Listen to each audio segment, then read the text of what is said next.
she says it, I'm going to give it a try.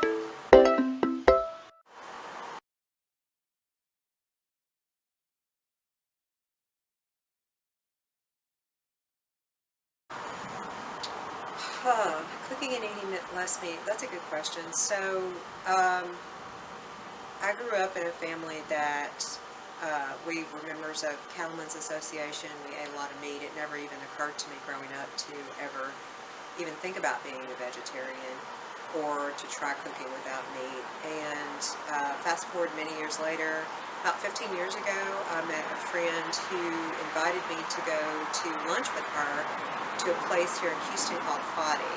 And it was on West Homer and Dunvale. And she was a big meat eater, and she also came from a family of chefs. Like my family owned restaurants. Her family was involved in professional chef work. And she's a really good cook, but she told me, she said, you're going to love this place, and when I go there, I'll only get the vegetarian sampler. And isn't that crazy, because she was such a big meat eater? And so I thought, well, if she says it, I'm going to give it a try. But up to that point, the thought of just eating vegetables just seemed foreign and ridiculous, and I would never consider that even remotely. But I went to this place, and it was just like no other place I'd ever been, and the variety and the colors and the textures, and it was like a carnival of food. It was really amazing. And I always said if Foddy would adopt me, I would become a vegetarian, and he didn't, but that's what really got me to really seriously start thinking about it. It was years and years later until I actually tried it. So that was 15 years ago.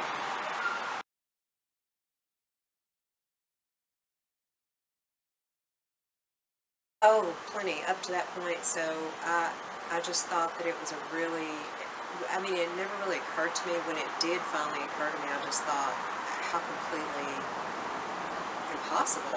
Like that just seems like the most. I thought of it either as overcooked vegetables like you would see at a cafeteria, or raw food, like, you know, really crunchy hippie food, and like raw celery and raw, which interestingly I've learned to incorporate that too, but that's just not something that I was interested in. So that was my misconception I should say, that that it was just, you know, boring and bland, and how could anybody live that way?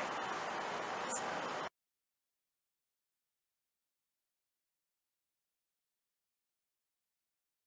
There's a lot. So you have to have, in my opinion, really good oils are important. So I found and identified and purchased regularly a very good olive oil. I also have a toasted sesame oil I like. I have a sunflower oil. I have a vegetable oil that I keep on stock. Those are must-haves.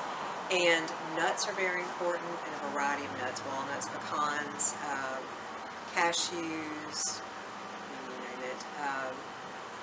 That's really important.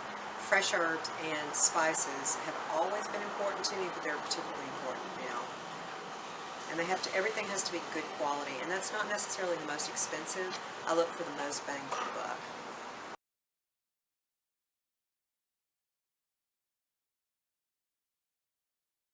Well, a few months ago I said something to the effect that I finally figured out that meat is kind of a crutch. So growing up, all of our meals, whether it was holiday or just an everyday meal, were centered around meat. And what I've learned is what's really important to center around is flavor and texture and color and variety. That's absolutely key. And so if you incorporate all of those elements, you really don't even miss meat, or at least I don't. Legumes are really important too. And all of the different colors, and really also, I should say, even though we live in a time and a place in Houston where virtually everything is available year-round. So you should only be able to buy cantaloupe in the South in July and August, maybe September. Now you can almost get it year-round. And to know and to buy within the seasons that things are actually available locally, so I guess you could say, shorthand that and say shop locally, is what locally grown, I should say, is really important.